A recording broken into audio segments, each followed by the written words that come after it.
Hello and welcome to Baiju's IAS. Wishing all of you a very Merry Christmas. Let's begin today's quiz with question number 1 on your screen here. Consider the following statements with regards to the right to education. Number 1. The Act mandates that non minority private unaided schools should reserve at least 25% of the seats in the entry level grades for children from economically weaker and disadvantaged backgrounds. Second, in 1993, the Supreme Court's landmark judgment in the Unni Krishnan JP versus the state of Andhra Pradesh and others held that education is a fundamental right flowing from Article 21.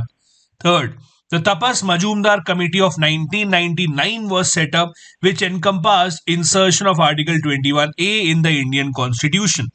Which of these given statements is or are correct? The answer here would be D, since all the three given statements are correct. The Tapas Majumdar Committee was responsible for giving recommendations about the structure of the Right to Education Act in India, following which it was inserted in the Constitution in the form of Article 21A. Even before it was made a part of the Constitution, the Supreme Court in 1993 had said that education is indeed a fundamental right. Under the Act, at least 25% seats in private unaided schools are to be reserved for economically weaker sections of the society. The reason why we are discussing this question is because of this news coverage in the Indian Express today, according to which the Department of Education in Delhi has said that the private schools cannot claim any exemption from admitting children into the EWS or children with special needs category. So till now what used to happen was that the private schools used to follow a process under which they used to admit one EWS student for every three general admissions.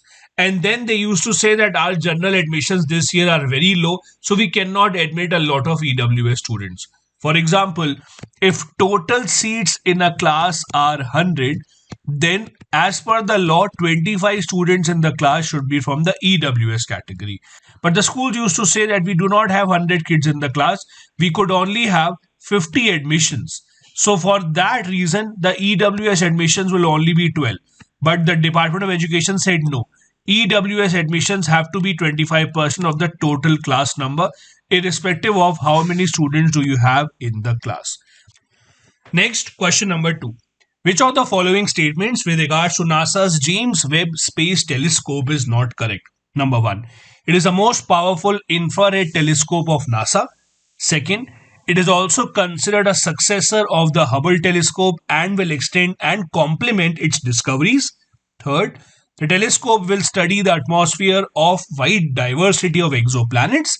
And fourth, the telescope is the result of an international collaboration between NASA, the European Space Agency, and the Japan Aerospace Exploration Agency. You have to tell which of these is not correct. The correct answer, that is why here, is D.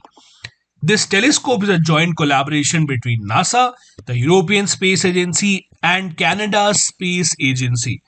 The Japanese agency does not have any role to play in this. The other three statements are absolutely correct. The reason why we are asking this question is because the Webb telescope will be launched today, 6 p.m. India time, from French Guiana on the European Ariane 5 rocket. This is said to be the biggest space science related event in the world after the first ever photograph of black hole was released in the year 2019. This is a very, very powerful telescope and is often also called as a time machine because of its ability to view very far away objects. It is considered as a successor to the Hubble telescope, which has been in operation since the 1990 and orbiting the Earth at 570 kilometers. The James Webb Space Telescope is considered to be much more powerful as compared to the Hubble telescope. It has one large mirror with a diameter of 21 feet, which will capture infrared light coming from the deep universe while facing away from the sun. Next, question number 3. Dash was one of the most well-renowned revolutionary leaders of the Indian national movement. He passed the ICS examination, securing 11th rank out of 250 candidates and joined King's College for the training, but had himself disqualified for an exam by arriving deliberately late as he had no interest in the ICS. He joined the Baroda service in 1893. He also did jobs like teaching grammar and composing speeches for the Maharaja of Gaikwad. In 1905, he started an English newspaper called Bande Matram. Who is he in this above passage? Raj Bihari Bose, Sri Aurobindo Ghosh, Barindra Kumar Ghosh, or Jatindra Nath Mukherjee? The correct answer here is B. Sri Aurobindo Ghosh. I think the last statement, that is, the person started the English newspaper Bande Matram, was the biggest hint in this entire passage. The reason why we are discussing this question is because the Prime Minister recently chaired the first meeting of a committee that is formed to commemorate 150th birth anniversary of Sri Aurobindo. The Prime Minister said that Sri Aurobindo's philosophy of revolution and evolution should be highlighted in this celebration so that the entire world knows about his life and his ideas. Events will be held across the country, including in Puducherry, where Sri Aurobindo spent 40 years of his life. Next, question number 4. Who amongst the following decides on the election schedule for the state assembly elections? Is it the Election Commission of India, the State Election Commission, the Governor in consultation with the State Election Commission, or the President of India? The correct answer here is A. The Election Commission of India decides on the schedule of the Parliament as well as the state elections in India. The reason why we're asking this question is recently the Allahabad High Court had urged the Prime Minister and the Election Commission of India to postpone the upcoming UP elections due to the threat of Omicron variant of COVID-19. While it is not in the hands of the Prime Minister, it is the Election Commission of India that decides on the final schedule. The Chief Election Commissioner, Mr. Sushil Chandra, recently said that he would visit UP next week and then take a final call on the date of the elections after assessing the situation on ground. He said that the commission will take the action as per the constitution and the powers given to it under the Representation of People Act of 1951. Not just UP, the state elections are scheduled to happen in Goa, Manipur, Punjab and Uttarakhand in upcoming March 2022, while the UP elections would be held somewhere in May next year. Next is a previous year question from 2019. Consider the following statements. Number 1. Petroleum and Regulatory Board is the first regulatory body set up by the Government of India. Second, one of the tasks of Petroleum and Regulatory Board is to ensure competitive markets for gas. Third, appeals against the decisions of the board go before the appellate tribunal for electricity. Which of these given statements is or are correct? The correct answer here is B. The first statement is wrong because the first regulatory authority set up by the Government of India is TRAI, that is, the Telecom Regulatory Authority of India. The other two statements here given are correct.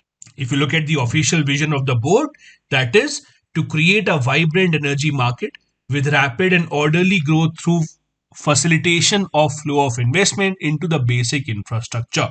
You can read more about it on the website. The last statement is also correct since, as per the Electricity Act of 2003, the Appellate Tribunal for Electricity shall be empowered to hear appeals against the decisions given by the board. Next, we have a fact of the day, and today we will be discussing about tokenization. Now, what exactly is tokenization and why is it in the news? So usually when you use your card with a merchant online, they store your card details, saying that the next time that you come in, it would be faster and easier for you to make the payment. But the RBI has asked the merchants to stop storing the card details with effect from 1st Jan 2022 and instead of that adopt a new system called the Card on File COF tokenization for domestic online purchases. Now under this, your credit or debit card details will be called as token and that will not be stored on the server of the merchant. Instead, whenever the merchant needs details of this token, they would request from your phone or your computer and the details will be shared with them. A tokenized card transaction is considered as much more secure as compared to the actual card details which the merchants are storing right now. If you don't opt for this tokenization facility, then every single time when you have to pay, you have to enter your card details.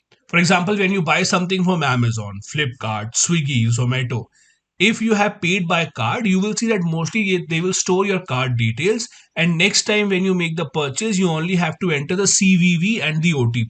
You don't have to enter the card details time and time again. The RBI says that that is dangerous. Either you allow the tokenization system or you enter your card details every single time. Now, while the banks are ready for this, the merchants who have to change their backend system say that they are still not ready for this right now. Under the new guidelines, the online merchants have to delete all the credit card and debit card information that is stored on their platforms and replace them with something called the token. India has an estimated 100 crore debit cards which are used for 1.5 crore transactions every single day. If a merchant does not comply with this tokenization system, it can lead to a revenue loss of 20 to 40% for them. After the online merchant said that their backend system is not ready, the RBI has decided to delay the implementation deadline by 6 months, and now they all have to switch to the new system by 30th June 2022 instead of 1st of Jan. This is it for today's video. Thank you so much for watching.